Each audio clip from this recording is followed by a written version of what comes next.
बच्चों, आज हम आपको एक ऐसा चीज़ बताने जा रहे हैं जिसका कि प्रयोग आप हिंदी में बार बार करते हैं।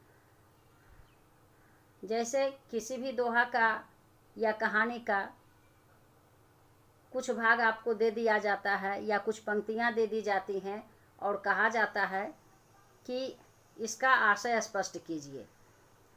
तो आइए आज हम आपको बताते हैं कि आशय लेखन किसे कहते हैं। किसी दिए गए उद्धरण, वह चाहे गद्य भाग का हो या पद्य भाग का, उसके मूल भावों को अपनी भाषा में उपस्थित करने की विधि को आशय लेखन कहा जाता है। आशय लिखते समय निम्नलिखित बातों पर ध्यान देना चाहिए। दिए गए उद्धरण को ध्यान से पढ़कर यह समझने की चेष्टा करनी चाहिए कि यह किस प्रसंग से संबंधित है। दूसरा है, इस उद्धरण के द्वारा जो महत्वपूर्ण विचार प्रकट किए गए हों उनको अलग अलग लिख लेना चाहिए। तीसरी बात का ध्यान रखना है कि हर एक विचार को एक एक अनुच्छेद में अलग अलग अपनी भाषा में स्पष्ट समझाकर लिख देना चाहिए। दोहरा कर देख लेना चाहिए कि मूल उद्धरण का कोई भाव स्पष्ट करने से छूट तो नहीं गया है। आशय अपनी ही भाषा में लिखना चाहिए।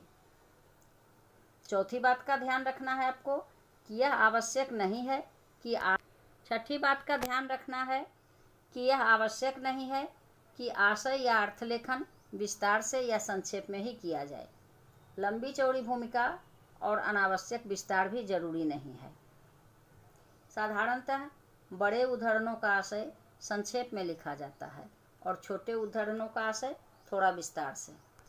आइए अब बताते हैं भावार्थ लेखन। तो भावार्थ लेखन और आशय लेखन में बहुत कुछ समानता है।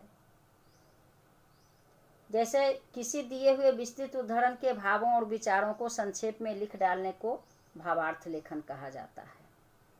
भावार्थ लेखन में निम्नलिखित बातों पर ध्यान देना चाहिए। पहली बात है कि पहले उद्धरण को अच्छी तरह पढ़कर समझ लें। दूसरी बात, उसमें जो मूल विचार हो उसे रेखांकित कर लें। तीसरी बात है, उन्हीं शब्दों और वाक्यों को मिलाकर संक्षेप में विचार प्रकट कर दें। इतना ध्यान रखें कि मूल उद्धरण का कोई भाव छूट न जाए। अब आइए देखते हैं कि व्याख्या कैसे किया जाता है।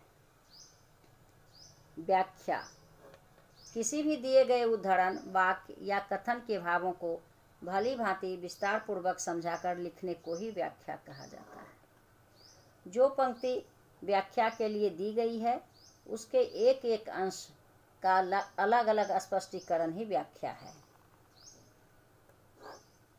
व्याख्या लिखने की विधि इस प्रकार है। व्याख्या में सर्वप्रथम प्रसंग का निर्देश आवश्यक है।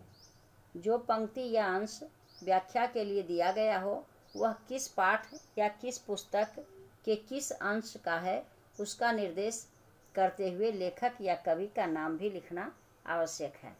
दिए गए अंश में जो प्रधान भाव हो उसको इस तरह खंड खंड करके समझा देना चाहिए जिससे कुछ अस्पष्ट न रह जाए। अंत में यह कहना है कि यदि कोई कठिन शब्द, उल्लेखनीय अलंकार आदि हो तो उस पर भी प्रकाश डाल देना चाहिए।